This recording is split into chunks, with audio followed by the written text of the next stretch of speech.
Todos nós conhecemos, e muitos de nós inclusive vimos acontecer pela televisão, o atentado do dia 11 de setembro de 2001, que aconteceu lá nos Estados Unidos. Mas e o 11 de setembro chileno? Você conhece? Em 1970, o Chile elegeu para presidente Salvador Allende. E ele foi eleito com um projeto de governo com ideias socialistas.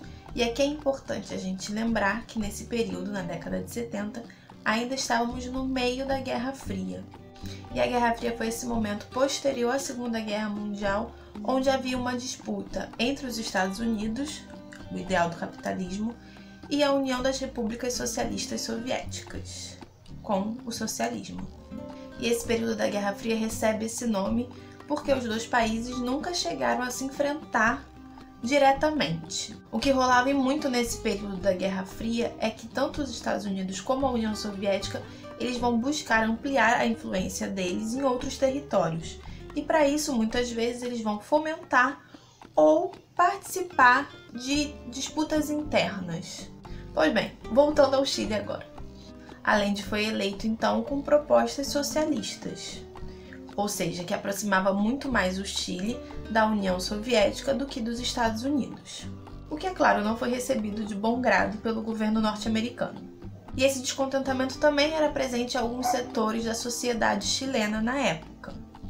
Até que em 1973, mais precisamente em agosto de 73, parte das Forças Armadas vai começar a orquestrar um golpe de Estado contra o governo de Allende, contra o governo que havia sido democraticamente eleito. Como você deve saber, nesse período também dos anos 60, anos 70, a América Latina como um todo vai sofrer muitos golpes de Estado e implementações de ditaduras militares. Nos anos 70, mais precisamente em 73, quando acontece o golpe no Chile, o Brasil já vivia uma ditadura militar.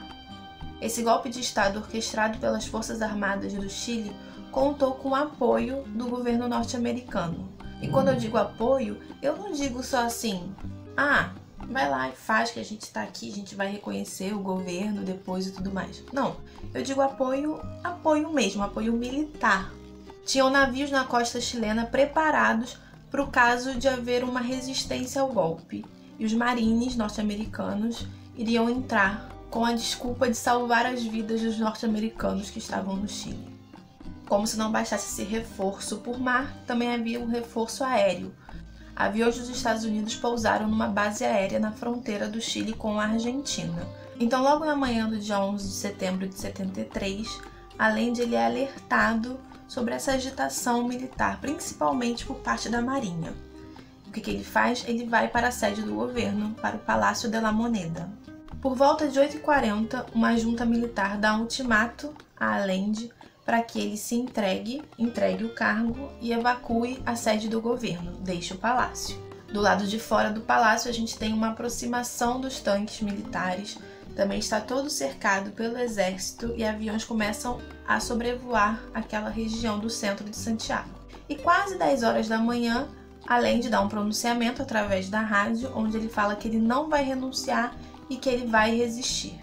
Meio-dia, então, os caças das Forças Armadas chilenas que sobrevoavam aquela região começam a bombardear o palácio. E com isso, com esses bombardeios, começam a surgir focos de incêndio. Importante ressaltar que ainda nesse momento permanecia dentro do palácio Allende e uma parte da sua equipe.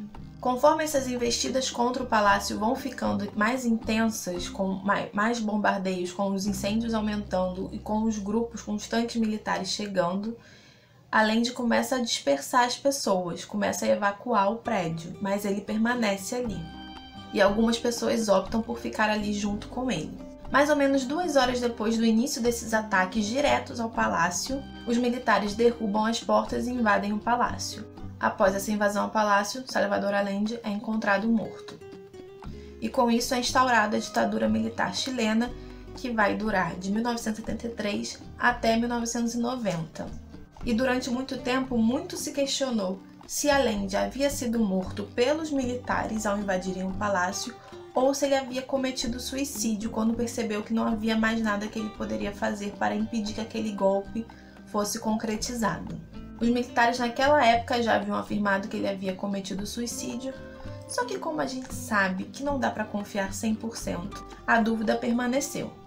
Além teve seu corpo exumado 2 vezes, uma em 2011 e outra mais recente em 2016. E nas 2 autópsias confirmou-se a teoria então do suicídio realmente. Agora eu quero deixar aqui 2 dicas para no futuro, quando todo mundo já estiver vacinado contra o coronavírus, for possível viajar e numa possível futura viagem que vocês façam ao Chile, quero recomendar que vocês visitem 2 lugares que tem a ver com esse período abordado aqui no vídeo. O primeiro lugar é visitar o próprio Palácio de la Moneda, que é a sede do governo chileno até os dias de hoje. E é possível fazer uma visita guiada gratuita. É só você entrar no site e agendar direitinho antes. Eles abordam o bombardeio, o ataque sofrido nesse 11 de setembro. Chega uma parte do prédio que é a área onde foi encontrado o corpo do Salvador Allende. E essa área, numa reforma, recebeu uma espécie de memorial. É uma forma de você lembrar o que aconteceu ali e reviver essa memória.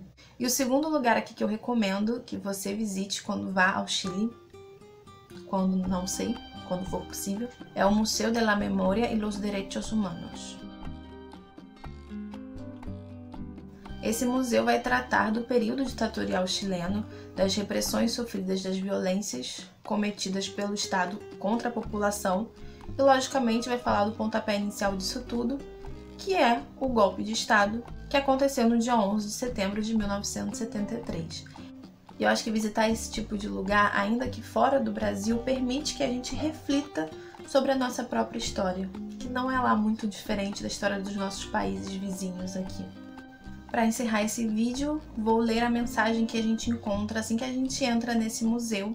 Quer dizer, assim que a gente entra, a gente vê os artigos da Declaração Universal dos Direitos Humanos, mas quando a gente entra mesmo ali do lado da bilheteria, tem uma placa que diz o seguinte: não podemos mudar nosso passado, só nos resta aprender com o que vivemos. Essa é a nossa responsabilidade e o nosso desafio. Me conta aí nos comentários se vocês já conheciam tanto esse evento, como se vocês já visitaram o Palácio de la Moneda ou esse museu, Museu da Memória e dos Direitos Humanos. E colorinho colorado, este vídeo se ha acabado.